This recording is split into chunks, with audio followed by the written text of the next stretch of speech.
mi fuɗɗiri indi Allah jam hinne kuuɓuɗo jam hinne kirriɗo yettore lamɗo wodani ndelle hande aljumare bonkannore lamɗo jaabo juule men yo lamɗo jaabo fa hande du'awuji meɗen yo lamɗo joƴƴin leydi meɗen fa hande dow jam e cellal ndelle sakiraɓe am worɓe rewɓe nanoɓe fulfulde onon woɓe jooɗat ne kettino kibaruji amin suudu télévision o wakkati assalamu aleykum e moɗon toɓɓe kibaruji amin ɗemin kalanta on hande o aranen Allah fo min kalnan on haala ɗum wonno batu ɗum wonno partiji politique gondiɗɗi e laamu ɓe gaɗi batu gaɗa muɗum fa hannden en kalan haala ɗum wonno batu battalamu kelniɗo fa hannden hokkaɗo haaju ɗum wonno dewral ɓiɓɓe Burkina Faso en gara jottinen fa hannden kibaruji meɗen fa hannden e halde haala suudu bemal ceede darnagal fa ɗum wonno maaro nokkure gure wiyetengel Bagrepul fa ɗum o du fa ɗum yaara yeeso ndelle ɗi wonno toɓɓe kibaruji amin suudu baba min garan joni fa hande si lamɗo yiɗi jaɓi min pirtano on ɗum wonno toɓɓe kibaruji ɗe ndelle assalamu aleykum e moɗon donc no mbiruno on ni aranet Allah fuu ɗum wonno parti politique ɗum wonno partiji politique gonɗiɗi fa handen gonɗiɗi fa hande e laamu parti politique gonɗiɗi fa handen e laamu no wiye fa hande APM kam woni parti fa hande gonduɗo ɗum parti gondiɗo fa hande e laamu ndelle keɓon famde kamɓe ɗu ɓe gaɗi fa hande batu fa ɓe kaala haala ɗum wonno ko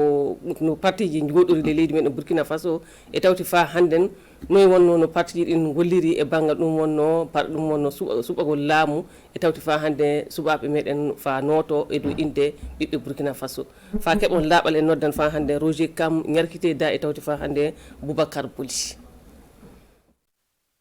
ni wonno puɗɗe maɓɓe e waɗugol kawrital faa ɓe kaala haala suɓagol gaɗugol hitande faltine nde suɓagol ngol hokkari neɗɗo maɓɓe wune faa laato hoorejo leydi meɗen woɗi ndu ɓe keɓi cuɓaɓe faa keewi faa ɓuri baali keddiɗe ɗe kay fuu. Cette victoire au premier tour de l'élection présidentielle heɓugol amin laamu firtatano ke yimɓe na kooli dabareji ɗi min jogani leydi meɗen yo hollude ke ele duuɓi joyi partiɗi ɗi saabe PNDS golle kewɗe fuu min keɓi min golli fay so rafi denagu cellal e mutereji tawama leydi meɗen qui illustre parfaitement cette réalité. ala haali laamu leydi meɗen wattuteke sabu hoorejo lundiɗo laamu keso heɓama kinɗo o kay ino tawa hannden ele waldere hawrodinde baali gonduɗe e laamu hande ngu hannden APMP ina tawda e partiji capanɗe jeɗɗi e go'o ɗe baali kay fuu yo laamu hande ngu gonani amma baali politique aji 10 kese nanni ko e muɗum ele laamu MPP kokkoɓe kibaruji taykeke ke UPC fottay kawrital ngal ɗum e saabi ɗum ɗon wonno ko orejo APMP jaabi o wike ko suuɗi fuu wala ɗon yo golle ɗen ni wonno ko yaari noon haala ko sembankoɓe udditaɓe yoofa ɗum ɗon du APMP na woodi ko jaabi ɗon. C'est pas un dossier dont nous sommes au courant. So gonga kay mi andana ɗum ndelle minen kay miɗen mbawi wiude ke wana gonga sabu min kalday haala majjum gilla fuɗɗi sabu ko yimɓe du jeeyi e ƴamtogol de yalla iɗum wawi waɗede na. La question ici est de savoir est-ce que c'est faisable. ndelle fedde hawrodinde baali gonduɗe e laamu hande ngu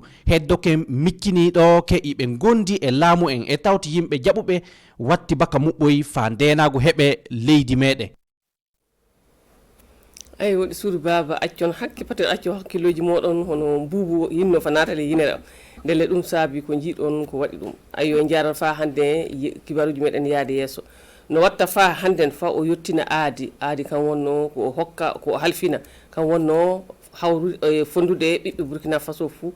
ɗum wonno dow kaldal ndelle fa aadi on yetto kanko battalam kokkaɗo fa hannden kalfinaɗo ɗum wonno dewral ɓiɓɓe Burkina Faso o yeehi o yiidi fa hannden e laamiɓe hiɓɓe ɗiɗo laamiɓe ndu kam wonno Jean Baptiste Ouédraogo e tawti fa hande Michel Kafando ndelle o yeehi o batidoy e maɓɓe fa o filo fa hannden tindigoji e tawti fa hannden ɓen kolla mo noon wonno no golliro fa kanko du heɓa o golla heɓa ɓiɓɓe Burkina Faso fuu laato ɗum wonno hunduko woto pota fa hannden laato gondal lobbal hakkunde muɗum ndelle fa hande fa ɗum keɓon laaɓal en jahannoden laaɓe meɗen kam wonno Moussa Ouédraogo Maxime Zongo e tawti fa hande Boubacar Boli.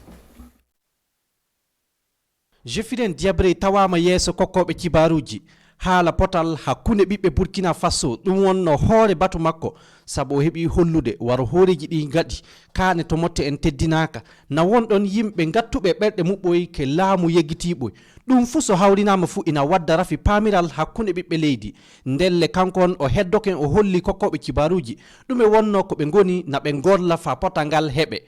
La décision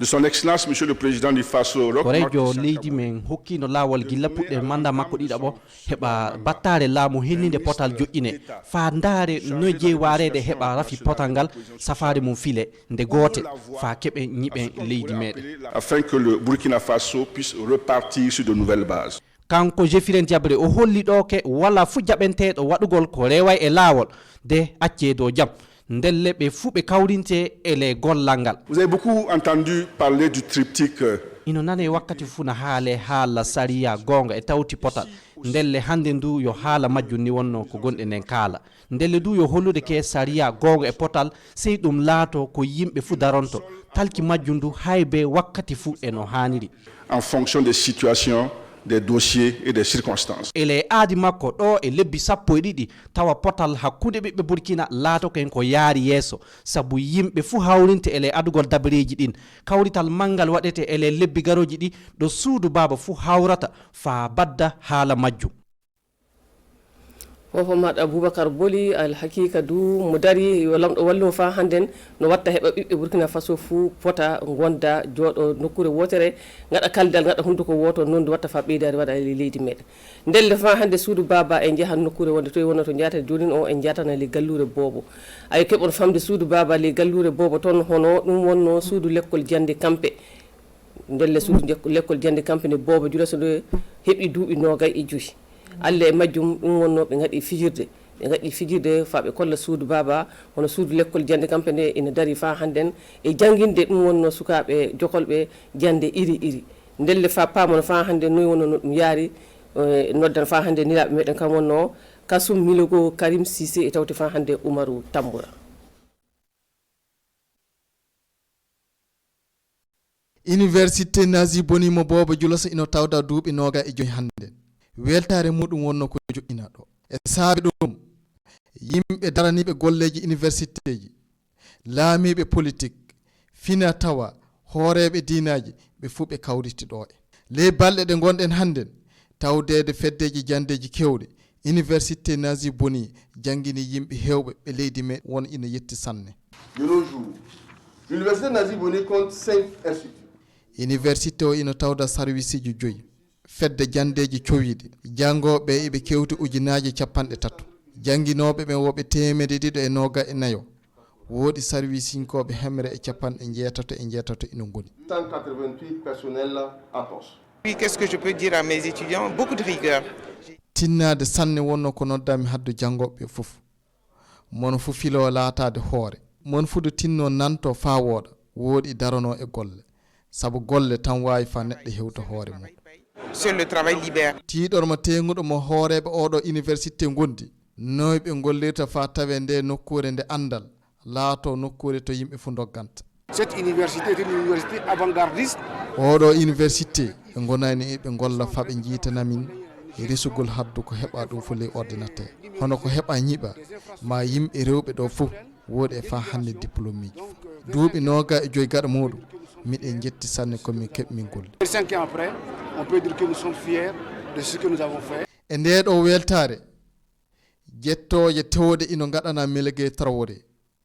o wonno puɗɗuɗo université Nazi Boni mo Bobo Dioulasso imo nodda ɗo en haddu yimɓe lundisinɓeɓe tinno tigade lampal ngal fatowa fa kokka oɗo université inde towde Allah ɓuri towde. ayyo suudu baba jottinen fa hannden kibaruji meɗen e halde haala ɗum wonno nokkure wiyetende Bagre Poul ay keɓon famde fa hannden e yidde darjinde e sonnude fa hannde maaro remago ɗum wonno nokkure wiyetende Bagre Poul ɗum saabi ko suudu bemal ceede ɗum wonno remoɓe e tawti fa hannden e nokkure wiyetende Bagre Poul nden ɓe kawriti fa hannde ɓe gaɗi ɗum wonno ɓe deki ɗum wonno ɓe gaɗi ɓe mandidi dow ɓataki faaɓe kolla koɓe anni fa hannden joƴinde suudu ɗum wonno beemal ceede no watta fa hannde heɓa rewɓe wonɓe toon ina golla golle maaro ɓe rewɓe keɓa fa hannde ɗum wonno balle no watta fa hannde fa kamɓe dow golle muɗum en yaara yeeso ndelle fa keɓon laaɓal fa hannde en noddan ɗum wonno laaɓe meɗen Bernard Diassou kam wonno e Hassan Guibré e tawti fa hannde en Oumarou Tamboura faɓe pirtane e dow hoƴugol ɗo aadi suudu ceede demal faso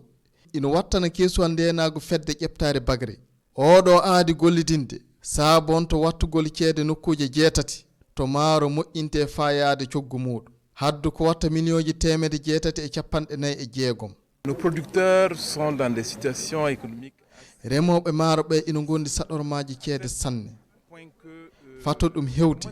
soni ɓe joɓaka law ko maaro maɓɓe hooƴa fuu ɗum wona hunde ko moƴƴata e maɓɓe. L'engagement de la campagne suivante. Ñamandeji kokkade e dow ngal ɗo fuɗɗa e golle laaton to daranade aadi fayade sonnugol maaro ko ƴuwata bagre. Nous avons reçu une somme de 250 millions. Min keɓi millions temedde ɗiɗi e capanɗe joyyi ballowo min e saɗɗormaji sanne ɗimin kuccudiri joni. Sur le terrain que nous rencontrons. E jiɗale mono fof woodi hoƴugol aadi haddu yimɓe daraniɓe gollal maaro fof fayade suudu ceede nga e kamɓe daraniɓe fa hande ekkintinde yimɓe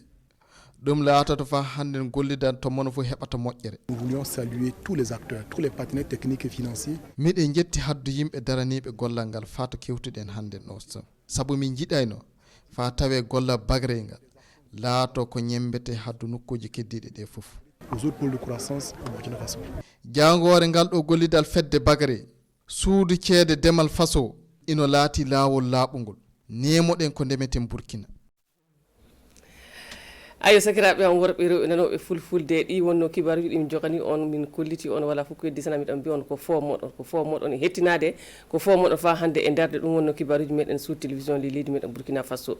ndelle min kay mi yettini jeɗɗiram so lamɗo yiiɗi jaaɓi jeɗɗire warore Boubacar Boli kam warta fa hande hollito kibaruji moɗon amma fadde nden mi noddan fa hande bandi e gorko Élysée Cabré fa kanko ɗo hollita suudu baba kibaruji gaɗɗi ele leydi meɗen e ley haaɓere. Assalamu aleykum e moɗon ko fo mon e hettinare.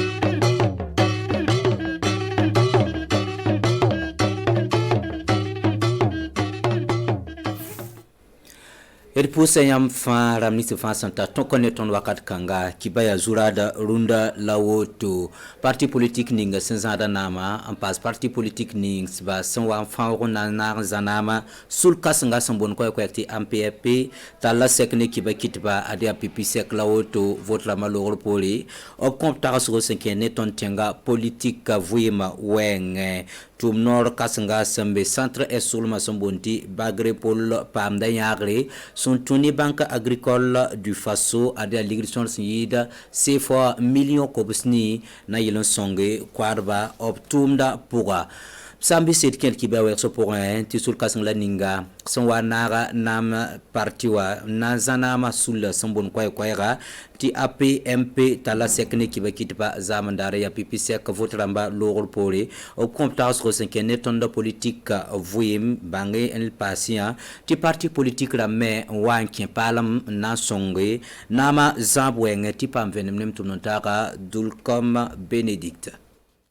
Si pala kiura sempisibla yiba vote lor pore ya pipila woto sulka singla ninga san tigma parti politique ram senya garab kunga sana serki bakitba san ya ni bamba vote wiliga me tibam na borda arok mar Christian Kabore wat pipi san ya ni na borda fan suka no ko ba suka ya nips na man pisnula ni nyak bamba san ya ni Assemblée nationale la pour me obtara sul kasanga sanke le ñaagar sambe nama zugaramba. Cette victoire au premier tour de l'élection présidentielle ton son pam na ma mwe vuka opson bonti premier tour a wilgi da me ti ton son dinama ti lora ton son dik na ken buto tora 5 tour ni PNDS atala nyodo on kotenga la nimbuida yare ti yuma no son lora ba ti zulu esanzi da me 5 tour ni tenga kokolo wenge la fiwa la nimbuida wumtaba wenge ton ton kenga taure votation de 2020 pour un homme wa nettoyengo politique kataore nam ki ser basuluka sanga pa manim pale a taure san ya ni tor sob kura bam ke ku nga suluka singi option bonti APMP wa runda ya parti politique nam naman pisio pela yemre ambe APMP suluka sanga zame alkamisa bala ya parti nam naman pila yemre on wa kin suluka sanga point. Il y a comme quelque chose qui se dessine et je pense que ya nibla nimbe sinzi sundura tawre son bonti insurrection populaire suluka sanga en libre en est-ce que ce n'est pas le camp de l'insurrection ya ni mam ya woto la serre ya tunda yire ya ton senda serre mana so halpinda la ton senda singre runda ce qu'on devait faire depuis le début. C'est kanga wankata UPC parti wa patron rental neda tebna wazini ya meye la san yani APMP wata odamba zulu e kabam sukye sukrato son wa mbeki bakit ba nore ya kwer ninga santal zeka runda en wuligde te sambe na mazuga basa neba option tax de tia tanso bon source. C'est pas un dossier dont nous sommes au courant, donc c'est plus facile pour nous de dire ya nanani tondo ton san yeti pasidi balantitan runda ton patron zine sosé ton patron zine nangom yel kanga yeli est-ce que c'est faisable? Sul kasingla ninga santi ma parti politique ramba sambe ko nga pour wa kelen zekra kwese ana filton tenga gan bane ni volontaire dama senyar bamba optumda wenge tub kelen king tore bam na kenda point sana yila ti tenga korgo la nyokorga kelen yinere Nazaka ministra Zephirin Diabre si ministre la ninga sengeta nimbuida konta absuguli la sera kiba kitbazame ada hana konkwese sankede nimbuida konta absuguli 5 tazin la ninga la bam sensiga tumda toto rikelanti pamvenam nen tumnota Benedicta Dulcom San ya ne Zephirin Diabre Burkina Faso nimbuida na lebon wumtaba option bonti réconciliation nationale lebra tumpa créé tenga ta odam nyinga bumning senkiti nimbuida na lebon wumtaba ya tile watara nyirna Burkina Faso vui ma pourri pinda la san ya ni wakat san lore san pazar pour me ya zulu san tuni nyasro ni sal yalan wan werbo la pawumta bulto tore senkiti tineb ken tarasde tilal wa papa mtumbu to sui same Rati yeti ya tile tiri gompa wumtaba yelle. Yare ta Zephirin Diabre sinanzira skwesa obnande ngantere ti wakarsen lore na kende zoe di kame sena yelen ti wumtaba yisida. La décision de son Excellence Monsieur le Président du Faso, Roch Marc Christian Kaboré. Bamson wana lebanzinde nama gwelzugu abuka yibin soba ton tinga to soba arok Marc-Christian Kaboré kayam anazini na zaka ministry sanket Burkina Faso nimbuida na lebron wumtaba ntima bilim la babilim ni taba renda itwenye la me tinaken kanga yi nora taba soba ton tinga sa mode ana lebron wane wumtaba nimbuida suka pour régler définitivement ce problème afin que le Burkina Faso puisse repartir sur de nouvelles bases. San ya ne Zephirin Diabre mamna mome tinirba yenda wate tananton wera la loi wa antirokubaniye. Vous avez beaucoup entendu parler du triptyque vérité, justice et réconciliation. Wakati lore nyam wumano rusko tubgom sida sari la wumtaba yelle ton tumda pour me ton na modrame un tore ti wumtaba zin. Il faut savoir maintenant gérer en fonction des situations, des dossiers et des circonstances.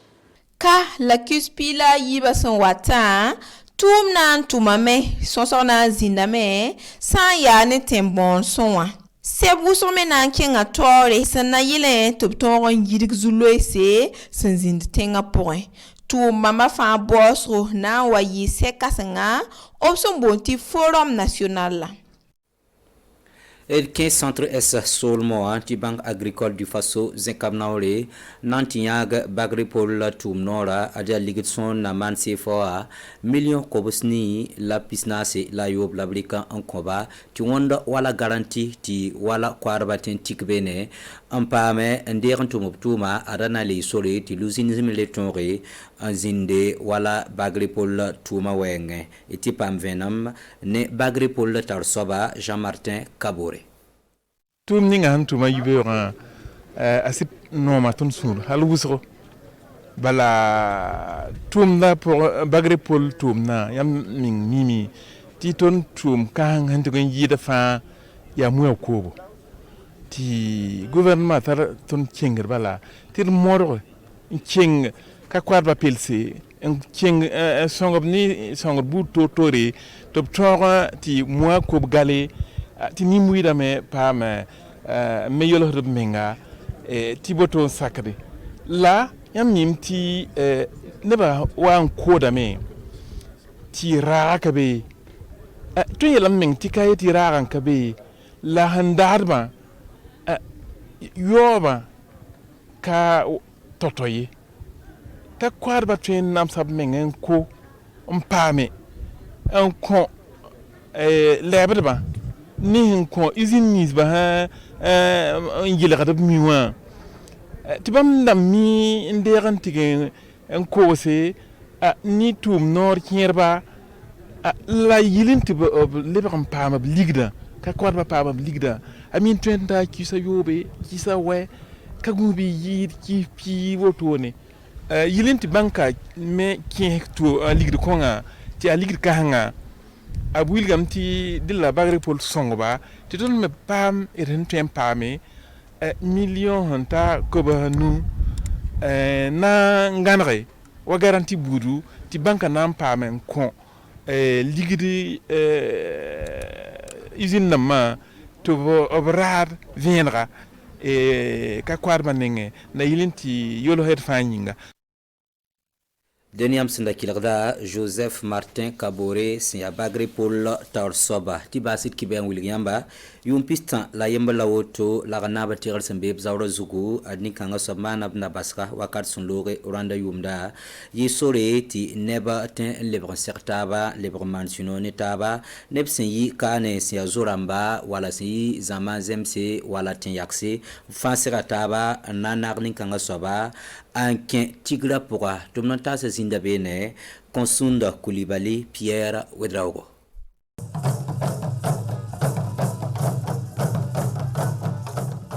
Rona yomda laganaba tiagre,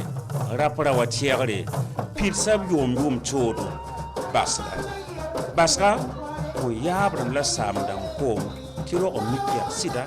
aya tigre. Pura Buda, pura ro mika, nam safangile wo odbam, nam pura adam bisa fangili ton yabrama tour ma ya sida ton yabrama ya bamambe te kit fangolon wa ba ton yabrama han kabe ton yabrama han ka song tondo ton kata pangi dal ton tienda bamba ne sida ton tiendam ti bam ya ton to bam ya ton masam bam ya ton yam bam ya ton tigre metruna namebeo ti songtaba a singa ton yabrame songtaba a taton baramba ton meluna isera ben songtaba ya renso ti mom côté when la président du Faso when la monaba ndat nongta la yafta la kota sura biti kota sura ne popel ni sida antore nataba medbayira Obudu Zoramba Sengi Mali Sénégal Côte d'Ivoire Turquie ni waka ni mbuida nzeken tonk ni ro mikna namse gouvernement neba la Assemblée nationale taworsaba op fan wame nan wa lagna ba tiagre on posop tabo toni suria no neneda ka nama wengi a han tumbuninga on compte ni mbuida paraba jeune damba ropa yele a totore yẽndame tɩ rũndã menga b rɩka sõngr yaa na le sõng nin-buiidã dẽnd yaa tɩ la tɩ nin-kãngã soabã tɩ tõnd pʋga n paama zɩlem-sõma n dɩka no-kẽndre a sẽn maan bũ-ninga wã tɩ zãma zãada wotone dẽnd d kota wẽnd tɩ wẽnd paasb laafɩ n paasb keelem wẽnna kɩ tɩ d le maan woto buudo n bag tɩ wẽnd tɩ wẽnna paasb naama wẽnna paasb naamã ziiri tɩ b tõog n sõngd ne zãabo ad yaa yʋʋm pistã la yembr wotone la lagd naba tɛgre reeg b saam la b yaab roogo rẽ yʋʋmdã la b zom bika naba wẽnna kɩ tɩ maana bage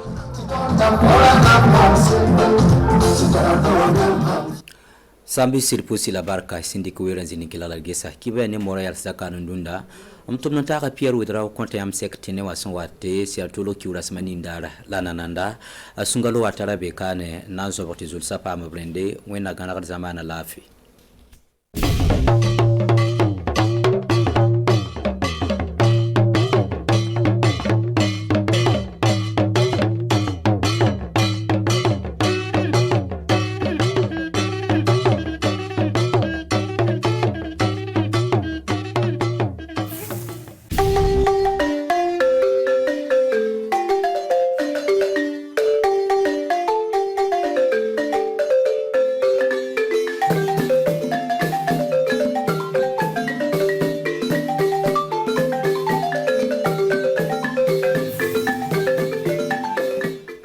kaseka surina ko nogoya kabine aka ministre su dira ma Zefirien Diabré ale be munumunu salola kaseka aklifaleke jango ben ani ya fama be seka do anga jamana konnena cugumne ka nyesin kata mi politique jokulu mumbene fangayo uluka jokulu APMP jokulu kuratan ani kelina na fora konko ka biwolon fula ani kele mbalma Burkina Faso television kan ba ani kele awti rosi abaka jabaran so kabine aka fabara wagadu bi jumalo membena anga funten kalo kle durma san wafla ani muga ani kele konnena anga klifa furiba o kele be la geleye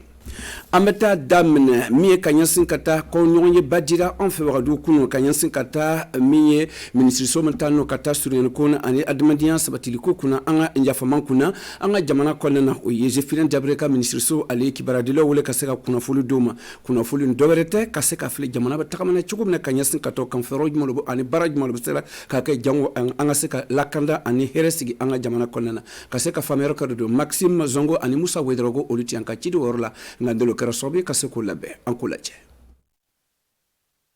kabini Zefirien Diabré sigira aka barasen kuna miye kata aka ministre somtano kata struye ku kuna aya barason damne miye fagaruko jolbonko degu dasoso kelo mumbe kesobe kaseka bonusigi anga jamana katama chuko kamu obafo ko yafa mama seka do maw jusula fobi olo kosondo akera sabayo ko ni kunko chamando ba anga jamana konna amakonya bi minado o kaseka blasra kaseka wulir kambo kadi mamon babu ni degono konna o ko bulu farajon kan kaseka fere soro olo kosodo anga jamana ti Rockmar Christian Kabore aye ni ministre soni si kaseko kalfa alema jango ben sunyano ko ani adamadiya be seka sabati chukomne anga jamana kono kum antun sigin be chukomne gale o konna mumba la nyina do ko foi maseka ke fo bi barabe kera jukoro jango kuna wulo kaseka sorola alibele munyi degu ye kirima soro muna jango kirisa kaseka basigi jango kaseka nyogon famia akura kusebe oye kanyansin kata mombe degeno kona ruka somo uluya ila ka foko chano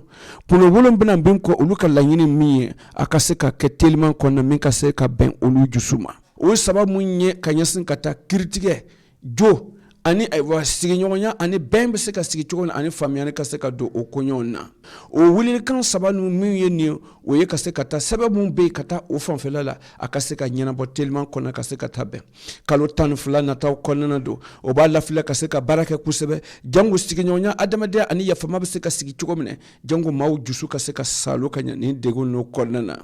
ni do waredo alanyi na fema koson kaseka sigi nyonya sabati comme atman fe chokomne gale kateme o ba la nyina ko nyonye baka sigi o kan mi kata famiyar ko sigi nyonya ane ben kuna anga jamana konnana kabini kala fili temene novembre kalo klimuga ani flash kana temene ko o yayara mi APMP mumuni fanga oluka jokuluba olu tuma nyonye bake o nyonye basigi kaseka klifaleke kanyesin katoka min kera sobe kaseka to o yobulo fara nyon kan kaseka to jamanati Rockmar Christian Kabore ayaka wogale falansro kaseka famere karado anga chide montumor la Roger Kama an nyarkike da oluti anga chide wolontola o misro kanadama ne lo kera sobe kaseko labe ankulaje kabini kalafulu tɛmɛnen kɔ novembre kalo tile 20 fɔlɔ kɔnɔna na don o kɛra sababu ye san 2020 kɔnɔna na min kɛra sababu ye don min ye politique jɔkulu mun bɛ ne fanga ye APMP olu ka ɲɔgɔn ye fɔlɔ de ye nin sababu ye kalafili tɛmɛlen kɔnɔna na don o kɛra sababu ye an ka jamanatigi Roch-Marc Christian Kabore a y'a ka wagalen sɔrɔ ni dalakan 100 kɔnɔna na don ani 57 ani pɔpɔrɔ ani 47 o kɛra sababu ye ka se ka sigida caman d'a ma an ka lasigisoba kɔnɔna na nin kunna wolo don o bɛɛ sɔrɔla ka bɔ an ka kalafili fanfɛla la o kɔrɔ de ko maaw sɔnna a ka baarasɛn mu a ti o bila sen kan ka se ka san 5 tɛmɛnen ka se ka an ka jamana yiriwa an b'a wele ko PNDS kunna wolo mu bɔra kɔnɔ don o kɛra jamana ka layurukan dɔ ye sanji 5 kɔnɔna na o sera ka baarasɛn mun kɛ ka ala ni degun mun sigira an ka jamana kɔnɔna na don o yi lakanda ko bana ani ka ɲɛsin ka taa bɛnbaliya mun tun sigilen bɛ an ka jamana kɔnɔna na o bɛɛ canko n'o tɛra sababu ye ka se ka to kunna wolo sɔrɔ la kana fili tɛmɛnen don o kɛra sababu ka se ka ɲa wɛrɛ filir ko ɲɛnama di an ka jamana ka taa politique sira ko fan fɛ ani ka ɲɛsin ka taa mun tini fanga ye ayiwa o y'a yɛrɛ k'a fɔ ko caman segila ka se ka na don nin jɔkulu kɔnɔna na jɔkulu 71 de bɔ o kɔnɔna na politique jɔkulu kura 11 olu nana ka se ka na fara olu ka jɔkulu kɔnɔna na ka yira k'a fɔ ko bɛn min o tun b'o laɲinina san tɛmɛnenw na an ka jamana kɔnɔna na jamanadenw y'o faamuya o bɛ nana o ka se k'o bolo fara ɲɔgɔn kan ka se ka yiriwali don an ka jamana tagabolo kan min bɛ kɛ sababu politique bɛ se ka fanga sɔrɔ cogo min na an ka jamana kɔnɔna na o t'i bɛɛ ka haminanko ye ka nin bɔ ko IPC ma se ka taari kɛ nin ɲɔgɔn ɲɛni kɔnɔna na o ma APMP y'a yira k'a fɔ ko ma yira k'a fɔ ko IPC tini fanga mɔgɔ ye nga o y'a yira k'a fɔ ko o b'o labɛnniw kɛra labɛnni mu ayiwa ɲininkaliw kɔnɔna na o yɛrɛ k'a fɔ ko o bɛ kɔfɛ o bɛ nana nga o kɔrɔ de ye k'o bɛ jɔkulu kɔnɔna na alibele nin wagati nin na wagatiw samanen don kosɛbɛ APMP b'a yirala k'a fɔ kosɛbɛ caman bɛ o bolo kɔrɔ mun o b'a laɲinina ka se k'a fɔ o bɛ se ka baara kɛ cogo min na jango an ka faso bɛ se ka tagama hɛrɛ kɔnɔna na ɲininkali mun taa n'o ka taa bila o kan don o ye ka se ka tɛ mun bɛ ne fanga ye olu bɛɛ o bɛ cogo dɔn o yɛrɛ la ka yira k'a fɔ ko min ye fanga taabolo ye o bɛ se ka bilasira kɛ cogo min na jango an ka bolotigiw ani mun kɛ yɛrɛ mun bɛ lakana ko la an ka jamana kɔnɔna na o ka se ka baara kɛ an ka jamana ka se ka yiriwali sɔrɔ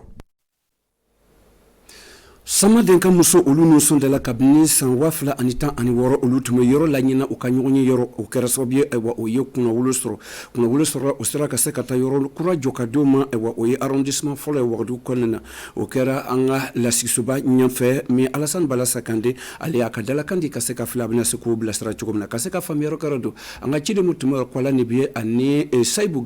Ginko olu ti an ka ciden olu tɔgɔ la o ye min sɔrɔ ka na d'a ma nin kɛra sababu ye ka se k'o labɛn an k'o lajɛ Wagadugu ka kin fɔlɔ min arrondissement fɔlɔ ye olu ka muso o y'o ka so sɔrɔ an b'a wele ko Samanden o sigini filɛ nin ye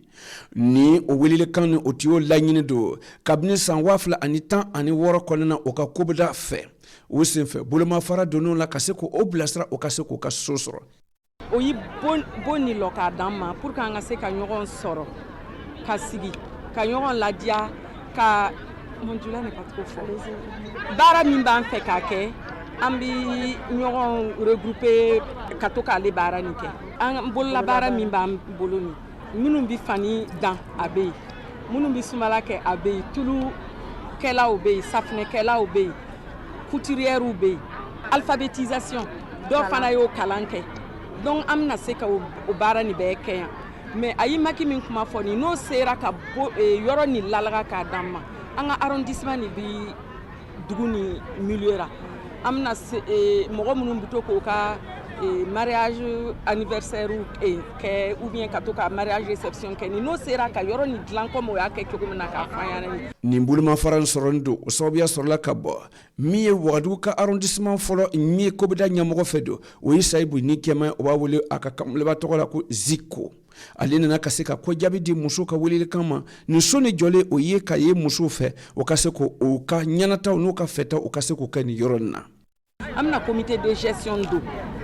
k'ale cogoya filɛ wari min bɛ se ka don nin an bɛ se ka to ka ɲɔgɔn dɛmɛ n'a ye an ka gɛlɛya ye Burkina Faso ka muso ka gɛlɛya ye ale gɛlɛya nin b'an bolo cɛw b'an fɛ o ye tiɲɛ ye mais lu kɔnɔ baara caman bɛɛ bi muso bolo donc ni fana tɛ se ka dɔrɔmɛ kelen ta a ka kɛ 2 ye ka kɛ 10 ye i tɛ se ka bɔ i yɛrɛ la o kama lo muso ninnu bi boli ka to ka feereniw kɛ ka to ka bolola baaraw se ka an cɛw dɛmɛ lu kɔnɔ k'an denw ladon minti denfaya taraka damado Alassane Balassa Kande ale nana ka yira ka foko ale nusondalo kusebe ale ka niro time ka seka muso no blasra o ka seka wasa buluma farama donado ka seka muso ka soni jo mi samande o yobadu ka arrondissement folo edo o tarabe million mois ane konontonuma o senfe nyogonje ba so kelendo ba akonnana ana fla mi ka nyase ka ta baraka da konnana o to dowere ka seka flo bu seka muso bu seka baraka chogomina ka seko ka kungurota soro muso ya ka seka dafa chogomina wogadu konnana ani arrondissement kili konnana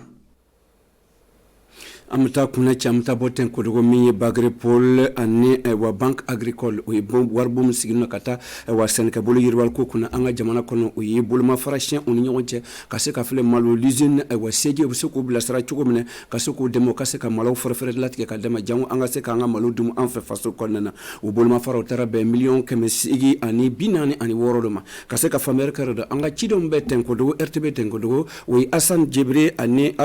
ani Bernard Diassou ulianka chido worla o yimisoro kanada ma nganelo kera sobe kasoko labbe ankulaje Bolishen me doni fleni ani Burkina Faso ka Senegal ka warbon amul ko bank agricole ani bagre polo o yi barakaday me sigino kata laben ko fanfela me gbendige laben ko na kata malu srefo fanfe o signi mi ewa bulugu mara fanfela la olu deme ba olu na kaseka tarika ni Bolishen konnana do o yi jokulu segido sigino mon kanbe kaseka baraka kata malu si yelma ko fanfo oro fanfela la o kanbe million kemesigi ani binani ani woro olu dono o sababiya fanfela la muye o malu baras yoro fanfela la do ya ka foko chano geleya mun tanu kata blokando o kenbe ka se kata asarako ko fanfe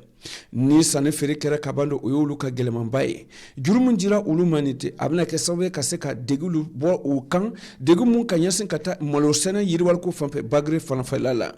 era ka foko chano olu non son dalono o ye ewa million kemefla ani biduru mon sorone unana ka se ko lu wasa ku sebe ka se ko ka degu wuli ka boy abena ke sobe ewa ka se ka yirwalu do o ka barasona ani ka se ka layuru mena ka sobe ka se ka mi ewa moloko ka se ko nano ya ewa bagre pol konnana gbendige mun la benno ka tamalo sena fu fempe be ka se ka ka tono soro olu no bagre pol oni nyogonche ala yina feme kosondo olu ko bu furika kusebe ka di deme bogoma o ko nu sonde lon kusebe olu buna baraka o kan yorotado jangu la yuru mun tara oni nyoncha bagre pol akana to kofe marchi kana kongo soro ka sababu ko olu koso lo na tawla olu balingina ay wani bagre pol deme bogoye ani bank agricole du faso o kase ko olu deme kase ka to sani fere o ka malo fere akase ka kunkorota soro anga faso konana kase ka to faso don klingile be anga se ka anga malo sanko dumu